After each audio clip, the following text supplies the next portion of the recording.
Here's on balls.co.za. Weekdays 1 p.m. to 3 p.m. It's time for the one and only Dorothy Black. Hello, Dottie. Hi, Daisy. It's nice to see you. You look awesome today. Thanks. You always look Maybe it's awesome. because I can see your whole face this time. You just kind of like off in the corner. Dottie, I don't know what I've done, but I've lost the question. So I don't know if you have it. I must say I'm super relieved when I read this question because Sasha said yesterday that he was sending a question through, and you can only imagine what it was about. Oh, no. I got two questions from someone who was very anonymous, and Probably both of them him. made me kind of go like, what? Oh my goodness, he said no, he was sending the question through, and it involved a lot of sexual awkwardness for me. The two questions I got involved a lot of body fluids. Yeah, well then it's him. Anyway, okay, cool. Yeah. What's today's question? Okay, so the question is, I got it up here, is I've been dating my boyfriend for a year now. Everything is cool and I like him. But he is the biggest stinge in the world. He never treats me or offers to pay for anything. My family is really generous with money, and this isn't really the way I see my future. With a stinge bag who thinks every penny needs to be squirreled away, he couldn't even buy me a decent birthday present. Is this grounds to leave? That's terrible. So I just did a quick poll on Twitter to see if people would be okay with having a stingy partner. And I'm not sure I'd be okay with it. I've had like partners who didn't have all the money in the world, but they were never stingy in that kind of way. But the thing with money is that it's quite a sensitive topic, right? Because our ideas about security and power and ego are very entrenched in money. It's how we kind of feel safe or protected or see our futures, and so it becomes quite a serious topic in relationships, a serious topic that we don't really want to talk about. And so this kind of thing is something that needs to be spoken about. If you're a year into your relationship, you kind of need to have brought this up a little bit earlier, I think. But also birthday. Even if the guy doesn't waste a lot of money on you, like throughout the year, your birthday, you would expect to get like a beautiful gift or something at least. But then my question is like, if it wasn't maybe a financially big gift, then clearly there's not a lot of thought going into it either. Because you can here's the thing with like being financially stingy, is that sometimes it's not just that we're financially stingy, it's that because she also says that he's squirreling away a lot of stuff. Has she had a conversation about what he's saving for? If you're putting a lot of your money away into investments or you're saving, you got a lot more of a longer term idea of what wealth looks like and what, future security looks like. And so if she had to say to him, like, all these investments, what's that about? And he could say, well, because, hun, I want to give you the best wedding and I love you and I see us having 5 children, they all need to be put to university. Suddenly it's a different spin as to like what that money means. But also, people who don't have a lot of money to be stingy about, also there's where your thoughts is involved with that. So if she got a shitty present, it wasn't just that he got her a shitty present, it's that he didn't think enough to get her a thoughtful gift, even if it wasn't an expensive gift. So so there are a lot of other questions coming up here for me. Like after a year, you think he's only kind of great and you think that you could leave him because he's maybe a bit stingy for you. I'm just wondering how into this guy you actually are. I don't know. What's your feeling about it? Oh, I don't know. I don't think I'd be able to last with a guy who wasn't able to part from a penny, because even going out for dinners, and if you constantly, and she says her family's very generous, that's a worrying factor.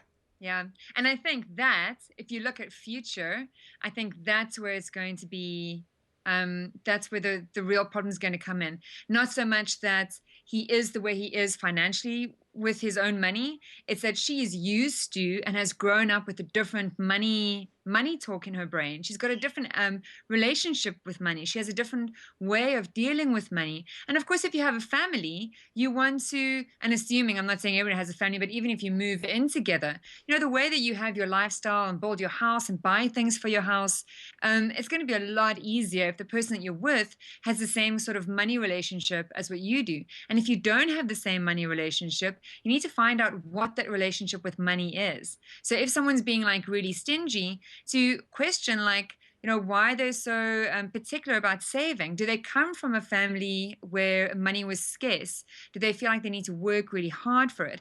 And so it becomes less about you because it's not really about you, and more about this person's relationship with their money, and if you're comfortable with that relationship. Does that make sense? That makes a lot of sense. But also what I'm getting from it is that well, I don't know, I could be really wrong. Her family seem to be helping out financially, and the guy is just putting all this money aside. And I think could drive a woman mad. I know, that's interesting, because when I first read that, I was thinking maybe just generous, like, she came from a generous childhood and money was never an issue. But yeah, maybe you're right. Maybe they are being generous in terms of like giving to the relationship or giving to their household. In which case we start looking at how someone, where the giving and taking comes into play. And I think there are a lot of families, especially in the kind of economic times that we're living in at the moment, and especially because there are a lot of, there are a lot of people in their 20s and late 20s who are still living with their parents, who go back to living with their parents. I think there is suddenly a bigger conversation around then who is a responsible adult, and when do you cut the umbilical cords, and how much you can take and how much you're giving. And so, yeah, it becomes this wonderful thing about her birthday present is suddenly a lot more than that, because I think it is a lot more than that. Yeah, I agree with you. So what do you think she should do then? Do you approach the guy and chat to him? Yeah, you're going to have that conversation. I think in any kind of situation where you feel like the money relationship or the money outlooks aren't the same, and you're really serious about someone, if you can see yourself being with someone for, longer, 2 years, 5 years, getting married, settling down, having children, you're going to have that awkward conversation. And I think that money talks are often on par with sex talks. We're as uncomfortable talking about sex sometimes as we are about talking about money, because it's so personal. It makes us feel so vulnerable, and our egos are so involved with it. But you just have to bite the bullet, sit down and have the conversation. And it doesn't need to be a judgy finger point saying, what the hell, eyeball rolling kind of affair. I always think that conversations like this are always best approached from the angle of observation. So I see that this is something that you do, and that's curious because that's how it affects me, as opposed to what you did affects me, and I don't really give a shit why you do it that way. Did you see the I difference? get exactly what you're saying. So sit down and have the conversation and start it from an angle of observation. I see you do this. It's really interesting. Why do you think you do it that way? And I'm just feeling that it's kind of, this is how I'm feeling about it. And this is how I'm feeling. What's the English word for afgeskip? You're asking the wrong person. I hate that. Sometimes I get like the Afrikaans word in my head. And you feel like you're being, I don't know what the afgeskip. If there are anybody Afrikaans people that are listening to some of the English word. Sorry, I'm not the best translator from Afrikaans to English. But yeah, so I would have that conversation, and that's how I would have it. And I think there'd be the easiest way to not make it defensive, because the last thing you want anything to be defensive about, you don't want people to be defensive about sex, and you don't want them to be defensive about money. Because the minute someone gets defensive, the walls go up, and it can become a mudslinging fight, or people can start fighting and arguing. So yeah, observation, how it affects you. And then from that point, you go into if this is something you can see carrying on into the future. And also come up with a few solutions, like what would make you feel better? Would you like him to buy you some flowers once a week? Do you want him to take you for a dinner once a week? Will that make you feel better? If your family is contributing, is there something that he can do to contribute towards that as well, and to help balance that out? So yeah, that's I like that. I like that idea. Chatting about it and like expressing yourself. I think that's the biggest problem, is that we hide these things and we keep these things inside, and then it ends up just exploding and being a big fight. Right. And also the thing is, you look at a problem, and I think, I don't always do this, but I think if you look at a problem, the best thing to do when you approach someone with it is to first think of the solutions around it. So you don't just go, here is something wrong, and I think you're shitty, and this makes me feel bad.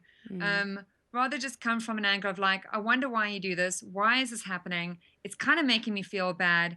And I think that there are ways of making it a bit better. So have those, if you've been thinking about it for so long, you kind of have your idea about this already. And also remember, if you've been thinking about it so long, if you jump someone with this conversation, they probably haven't been thinking about it at all. So you just need to go in, slow, and maybe with some lube. We need more people like you in the world, Dottie. You just solve all the problems. Anyway, thank you so much for choosing that question because Yeah, I did. We got a few, as I said, I got a few like very raunchy ones in this thing, and this very calm one which came in last week. So we're good. thank goodness. Awesome. Thank you so much. We'll chat to you again next Wednesday. Ciao, Daisy. Bye. That's Dorothy Black on Daisy's Double D's today. Oh, I'm so happy she chose that picture. I mean, that question. Always so lovely chatting to her. Balls.co.za